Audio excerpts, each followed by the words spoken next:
सतनाम सत साहेब।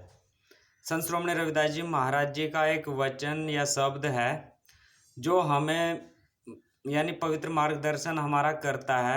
संसार में संपूर्ण मानव जाति के लिए एक समानता, समरसता और सद्भावना का संदेश देता है। कुपु भरियो जैसे दादिरा, कछु देशु विदेशु न बूझ। यानी कुपु भरिया यानी कुपु कुआ भरा हुआ है। काय से? दादिरा मेंढकों से। मेंढक यानी कुएं के अंदर बहुत सारे मेंढक पड़े हुए हैं और उन मेंढकों को देश और विदेश का कुछ भी पता नहीं है कि बाहर क्या हो रहा है संसार में। उन मेंढकों को कहाँ तक का पता है? जहाँ तक कुएं की परिधि है, यानी जहाँ तक कुएं की गोलाई है वह वही सोच रहे हैं कि यही संसार है। ऐसे ही संत श्रोमणी रविदास जी महाराज जी इस शब्द के द्वारा हम प्रत्येक संसार के प्रत्येक मनुष्य का मार्गदर्शन करना चाहते हैं कि हम लोगों ने यानी अपने आप को एक धर्म रूपी कुओं के अंदर में बांध लिया है, समेट लिया है। और इस धर्म रूपी कुएं के अंदर पड़े हुए हम मनुष्यों को कुछ भी बाहर का नहीं दिखाई दे रहा है, अर्थात हम अपने आप तक ही सीमित रह गए। हमने अपने आप को एक सीमा में बांध लिया है। ऐसे मेरा मनु बिखिया बिमोहिया, कछु आरू पारू न सूझ। ऐसे ही मेरा मन जो है बिखिया और बिमोहिया हो गया है, काम क्रोध लोभ अहंकार में जो है लिप्त है, विकारों में रम गया है। इसे कुछ भी आर पार का दिखाई नहीं दे रहा है, यानी उस पार का कुछ भी दिखाई नहीं दे रहा है कि मुझे क्या करना है उस पार के लिए। तो यानी मेरा मन विमुखिया, कछु आरू पारू ना सूझ, यानी कुछ भी नहीं सूझ रहा है। प्रत्येक व्यक्ति संसार में ही लिप्त है और विकारों में लिप्त है और विकारों के साथ में ही बंधा हुआ है। सगल भवन के नायिका इकु छन दर्शु दिखाई जी।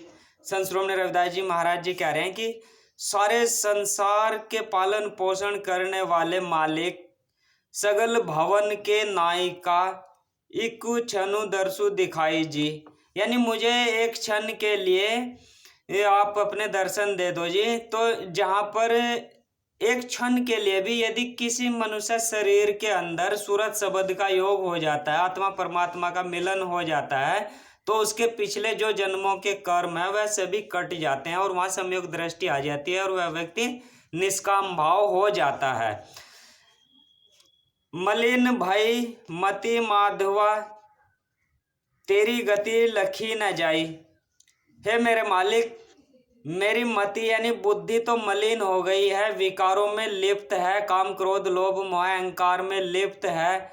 इसलिए तेरी गति यानी जो तेरी गति है या तेरा खेल चल रहा है, इसमें मैं कुछ भी देख और समझ नहीं पा रहा हूँ। आपकी माया तो अपरंपार है, आप असंभव को भी संभव कर सकते हो और संभव को भी असंभव करते हो। तो मेरे यानी मलिन मति के द्वारा आपकी गति को कोई भी व्यक्ति देख नहीं सकता है जब तक वह उसका मन पवित्र न हो। और मन पवित्र जो होता है वह संत श्रोमणी रविदास जी महाराज जी ने अपने विभिन्न शब्दों में बताया कि जब तक हम इस मन को नाम के साथ न बांध ले, यानी नाम का सिमरण भजन ना किया जाए, तब तक मन पवित्र नहीं हो सकता है।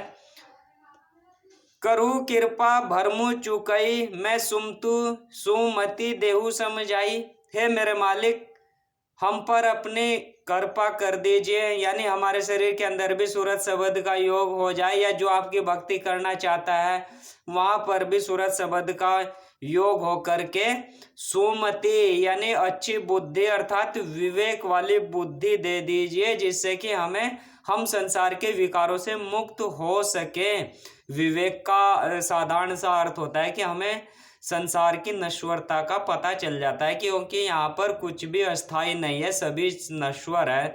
सभी संबंध इस शरीर के हैं जो कि पिछले जन्मों के कर्मों के अनुसार मिले हैं, तो उन्हें निष्काम भाव से पूर्ण करें। तो कह रहे कि मैं समुति देहु समझाई, करू कृपा भरमु चुकई, कि मेरे ऊपर कृपा कर दो जी, और जो भर्म है संसार के प्रत्येक व्यक्ति के अंदर जो भर्म है वह सभी खत्म हो जाए और विवेक जागृत होकर के आपके नाम की भक्ति करने लगें। जोगीसर पावही नहीं तऊ गुण कथनु अपार, यानी योगी और तपस्वी भी आपके गुणों का गुणगान व बखान नहीं कर सके, उनका अंत नहीं पा सके हैं। आपकी तो जो है माया ही अपरंपार है।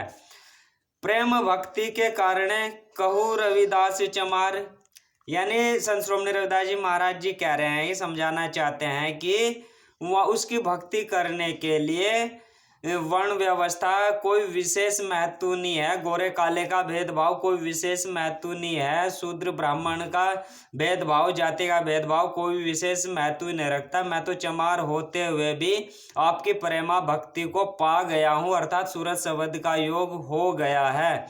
तो संत श्रोमणी रविदास जी महाराज जी कह रहे हैं कि मानवता का एक संदेश देते हैं, और यानी संत कोई भी हो वह किसी एक जाति विशेष का नहीं होता है, बल्कि संपूर्ण मानव समुदाय के लिए वह संदेश देता है। जो भी उनके विचारों का पालन करता है या उन पर चलता है वह उस मालिक को या अपने इस भवसागर से पार हो जाता है। संत श्रोमणी रविदास जी महाराज जी ने जाति भेदभाव को तोड़ते हुए मीराबाई, कुमाली और पीपा, और यानी एक इस्लाम धर्म से थे मोमडन भाई, उनका मार्गदर्शन किया है, यानी जाति भेदभाव को समाप्त करके तो उन्होंने सभी को संदेश दिया है, और हमको इन संदेशों पर चलना चाहिए और अपनी अच्छी सुमति और विवेक जागृत करना चाहिए, जो कि नाम जप के द्वारा होती है, और नाम जप के द्वारा ही सूरत शब्द का योग होता है, जो कि हमारे शरीर के अंदर होता है। तो कुपु भरियो जैसे दादिरा कछु देसु न विदेशु न बूझ, हम अपने आप को कुएं के अंदर न रखें, बल्कि कुएं के अंदर जो हमने अपनी सीमाओं में अपने आप को बांध लिया है, धर्म की सीमाओं में बांध लिया है, वहां से नाम रूपी रस्सी को पकड़ करके कुएं की मुंडेरी पर बैठ जाइए। और जब कुएं की मुंडेरी पर आप बैठ जाएंगे, दीवार पर बैठ जाएंगे बाहर आकर, तभी आपको देश और विदेश का पूर्ण ज्ञान हो जाएगा। यहाँ यानी सभी में आप एक समान और समानता देखेंगे कि सभी एक समान है, तभी यह दृष्टि आती है। इसी को बुद्ध ने सम्यक दृष्टि कहा है, और यही हिंदू धर्म में वसुदेव कुटुंबकम वाली दृष्टि होती है। सम्यक दृष्टि आ जाती है और भेदभाव खत्म हो जाता है। तो संत श्रोमणी रविदास जी महाराज जी के इस पवित्र वचन से हम सीख लेते हैं और अपने मनुष्य जन्म का जो उद्देश्य है उसे पूर्ण करते हैं। सतनाम सत साहिब।